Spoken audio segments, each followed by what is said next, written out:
Hey friends, it's Sarah, and today we're gonna get you out of your Heartstopper slump. If you're anything like me, you have been binge watching Heartstopper over and over again. I've watched it twice and I'm now trying to convince my boyfriend to watch it with me for like a third time. And you've probably also read all the graphic novels and all of the other comics that are on like Webtoon and out on the internet. And you're like, I need more of this wholesome content. Fear not, I have the series for you.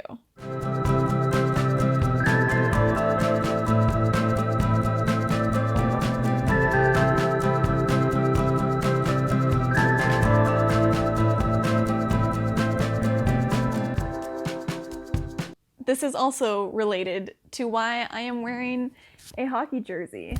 I mean, it's also, it's playoffs right now. I don't know if the Flames are still going to be in the playoffs by the time this video comes out. But I'm hoping redemption for 2004.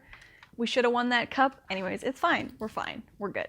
Anyways, the series that I want you to read, that I need you to read, is called Check Please, and it's by Ngozi Ukazu. It is self-published.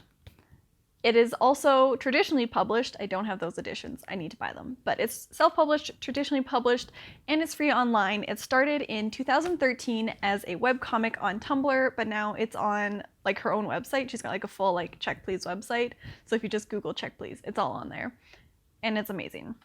But this started when Ngozi was a student at the Savannah College of Art and Design, and she had written previously a screenplay about a hockey player that was like kind of dark, kind of depressing, and so she came up with the character of Eric Biddle, who is the main character of Check Please, as a response to that. And Biddy is kind of your typical like sunshine character. He is from Georgia, he's a baker, he was originally a figure skater. He's just like this very sweet, gay, young adult who joins a hockey team for university and is kind of thrust into like the hockey bro culture and is like struggling a little bit. He's afraid of being checked because of some like trauma in his past, and he's a little bit afraid of the hockey bros because who wouldn't be afraid of a frat house full of athletic dudes?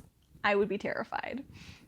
But the story follows Biddy and his teammates as he gets over his fear of checking, as they have all sorts of fun shenanigans, university shenanigans and hockey shenanigans, and as their relationships start to like form and they bond, and they're just, these comics are so cute. Like, when I watched the Heartstopper Netflix show, I was like, oh my god, I have like butterflies in my tummy. This is so wholesome. I have like, it's like literally heartwarming. All the same feelings that I got reading Check Please. I cannot explain the chokehold this series has on me. In I don't know when I think I started reading it maybe 2014, but I would read this, recommend it to my friends who would then also get hooked on it, and Ngozi would release episodes like she'd release like a bunch of them over the course of a month, and then like would be on a hiatus to draw and write the next ones, and then release those kind of in a chunk over the course of a month. And every time that updated, I would like send out a text to my friends in all caps that just said update, and then we would all go read them and come back and discuss. It was almost like a little book club.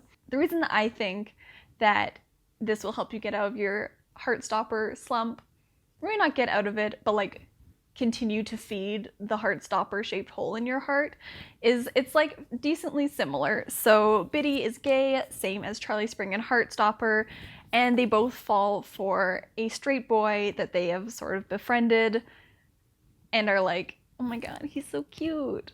And the straight guy's like, wow, a new friend, amazing. There's also obviously a lot of sports, more so in Check Please than in Heartstopper. Heartstopper has like rugby and stuff, but this is entirely set around a hockey team, so there's a lot of fun hockey content in it. So I feel like hockey in real life is also fun for that.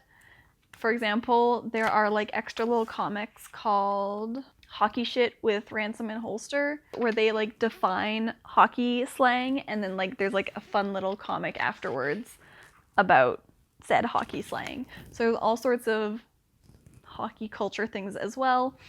It's a super wholesome series too, and it also has discussions around mental illness, So like in Heartstopper, if you haven't read the graphic novels, this is a bit of a spoiler, but they talk about anxiety and eating disorders, and in Check Please they also discuss anxiety and like depression and stuff. There's also an element of coming out and dealing with your sexuality or realizing your sexuality in both series.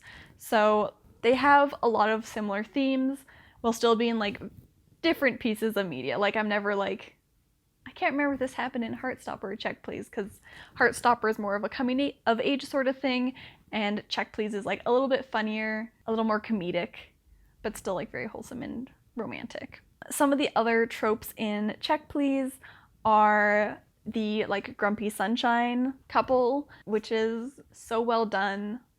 And it's got also that kind of like the grumpy main character who's like very soft on the inside and is like only very sweet with certain people, and everyone else is like terrified of them. And there's also a really great kind of sense of found family, not only with the Samwell college hockey team, but also later with like the Falconers NHL team, which is a team made up by Ngozi, so that she didn't have to, you know, deal with real hockey players, which would be kind of weird to write about. The copies that I have are the self-published editions, and these were actually originally from Kickstarter. I got them off Kickstarter. So the books are in 4 different years. I'm still waiting for my 4th one to arrive. There was a Kickstarter last year that they're in the process of fulfilling, so mine will arrive in the mail at some point.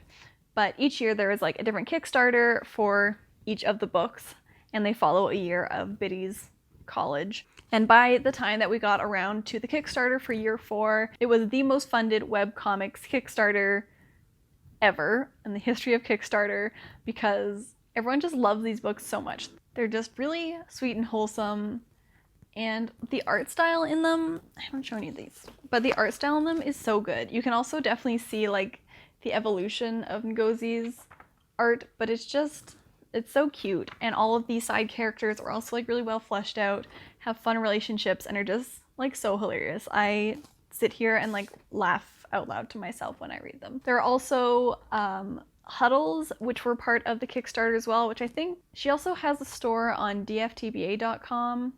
I can't remember if these are on there either, but these are like extra art, some of them by her, some of them by like guests, and like fan fiction and stuff about the series, just like slightly more mature than the comics, fun content as well. Check Please is also what they call like a transmedia series, so it's not only a webcomic, but Ngozi actually created a Twitter account for Biddy and like tweeted as though it was him tweeting about his experiences at university. And on Tumblr there was all sorts of like, you could do Q&As with the characters, so she would choose some questions and then like draw the responses. So she actually she called it the Chirp Book, which is a collection of Biddy's tweets as well as like some of the comics that go along with them, like extra comics and like little pictures that she would post on Twitter as well. And so it just kind of adds like that extra dimension to the series as well. So if you're like really wanna, you know, get in there, you can spend quite a while reading not only the comics, but the tweets and all the Q&As and all the Tumblr stuff. And like I think year 4 was the last Kickstarter, which is too bad because they're so fun. You can get a lot of like really cool perks. For example, my favorite one, I have lots of fun like merch, but my favorite one is this poster of baby Jack that says this baby is a Stanley Cup champion, Jack, Jack, Jack, Jack, Jack, Jack.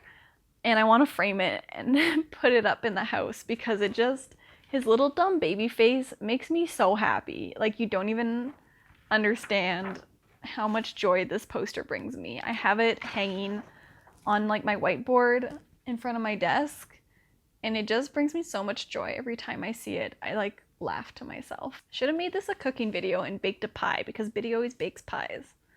But I don't know if I can bake a pie. Yeah, if you liked Heartstopper, I really think you would thoroughly enjoy Check Please. And it can be a pretty quick read if you're just reading the comics, but it can also be like a longer exploration of all of the other like internet stuff around it as well. So it's like a choose your own adventure and how much content you want to consume. But if you've read Check Please, please let me know. I adore this series so much, and I've been rereading it recently, and it's just like chef's kiss. So good. But let me know if you've read it, or if you're gonna read it. That would make me so happy. Please read it for me. All 66 of you better go read Check Please. This is a warning or a threat. But yeah, so if you've read it or if you're going to read it, let me know. I'd love to chat about your favorite parts down in the comments because it's just, there's so many good moments, so much iconic stuff in there. Thank you so much for watching this video, and I hope I'll see you next time. Hello, friends. Hello! I feel like I'm a children's show presenter. Hello, friends! I need to collect my thoughts. I'm just too excited about this. Like a little psycho.